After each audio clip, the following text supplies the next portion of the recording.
Good morning, good afternoon, good evening, whatever time you view this. It's your boy Conjo coming back at you with another video.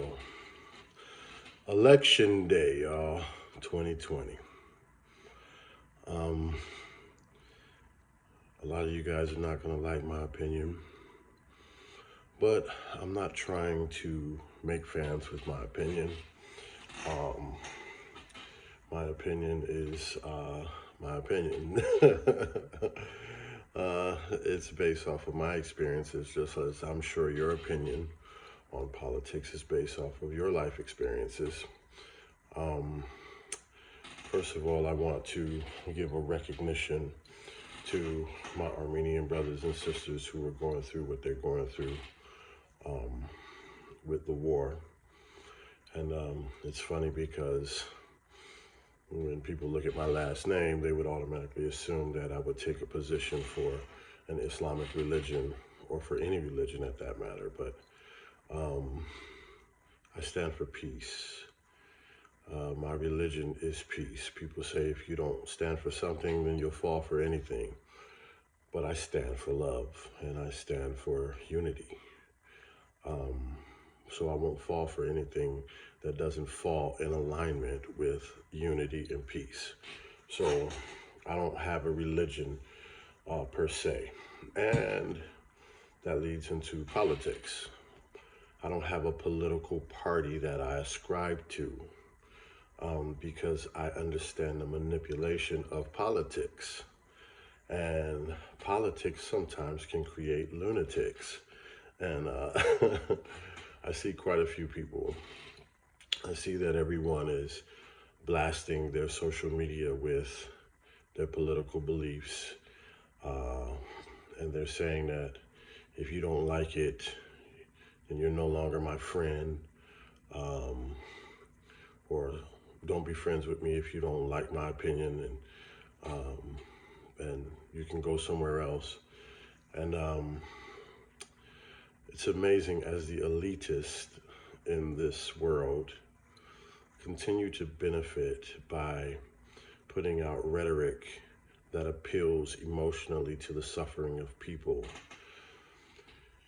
and with no real basis to it. I notice that politicians choose a platform to run on in order to appeal to the emotions of people. You have some politicians who will try to appeal to a racial group, and they'll use social media and rhetoric, which we have in abundance now, to create emotional reactions in people so that they can sway people's votes in their direction. You have some people who will take an issue like that everyone can agree on, like child sex trafficking and things of that nature, and they appeal to the emotional status of people who may have gone through um, abuse as a child or have lost someone who was a victim of trafficking or things of that nature. And so they'll put out rhetoric to appeal to those people. But people, and it's also funny that uh, depending on which side you choose, people will say that it's because you're ignorant or don't have knowledge, right? People, as one person, myself, that absolutely is in love with God and everything that He created, I am completely unbiased and don't have a decisive view on anyone who doesn't interact with me personally. So when you talk about these politicians, um, I have an observant eye in my 45 years. I've noticed that police brutality has been around since I can remember. Um, Black lives should have mattered from the beginning. Black Lives Matter hasn't mattered in my 45 years, whether we had a Republican or a Democrat president. Police brutality didn't end.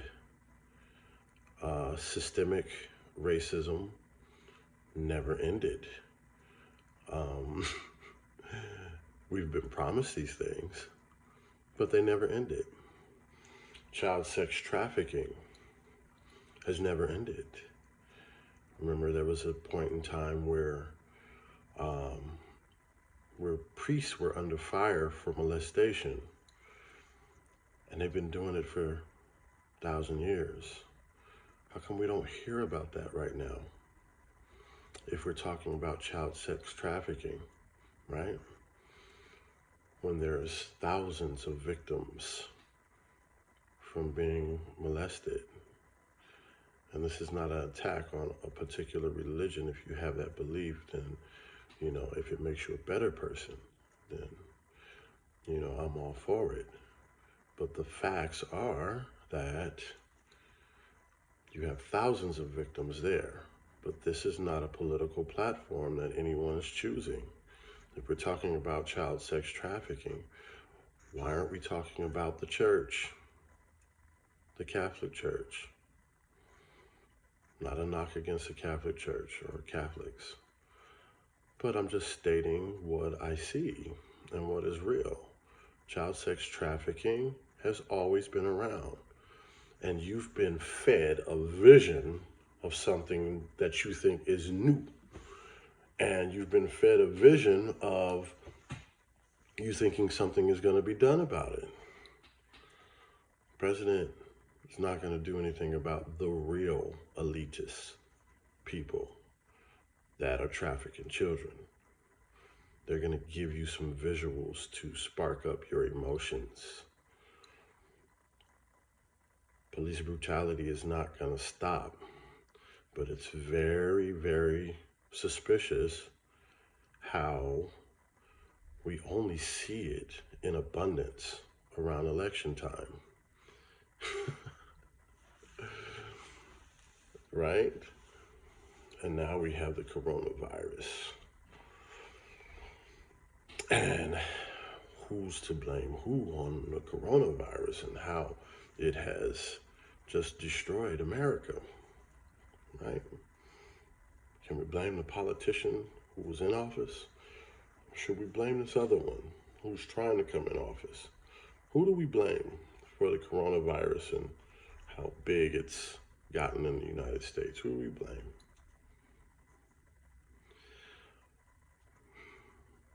There's a number of conspiracy theories that we can come up with, right? But there's one thing that is a constant if you look at the big picture. There's always drama before elections. And after someone is elected, has your life changed? Did who we have in office dramatically change your life? I know for me, my life changed when I met my second grade teacher, Ann Perez. Or Mr. Bullock, my 10th grade English teacher. I've had many mentors over the years that changed my life. They didn't ask my political party. They didn't ask my religion. They were human, and they decided to help me. I help people. I don't ask what your religion is. I don't care who you vote for. Whoever you vote for today will not sway my decision to love you tomorrow. Because we live about 70 or 80 years.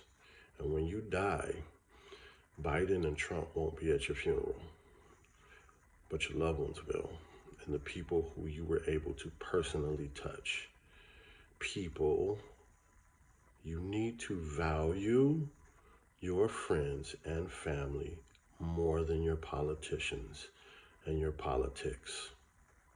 Because your friends and family are the ones when you're in the hospital that will be there for you, when you need a place to stay, The White House doors are not open to you when you're homeless or when you need a place to stay.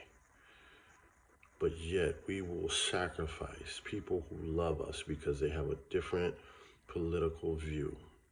And these are people who maybe fought with you in the streets if someone jumped you, or someone who gave you money when you were down.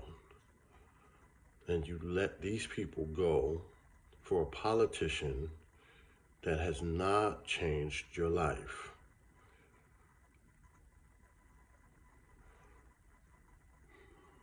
We have to make a decision, people, to love the people around us and to not buy into the rhetoric. I see the different sides talking about sheep. Just the fact that you're talking about people being sheep for one side of the politics over the other, you are the sheep and you have bought in. Good luck to you tonight. I'll be the only one smiling, regardless of who wins. I love y'all. Have a wonderful election day.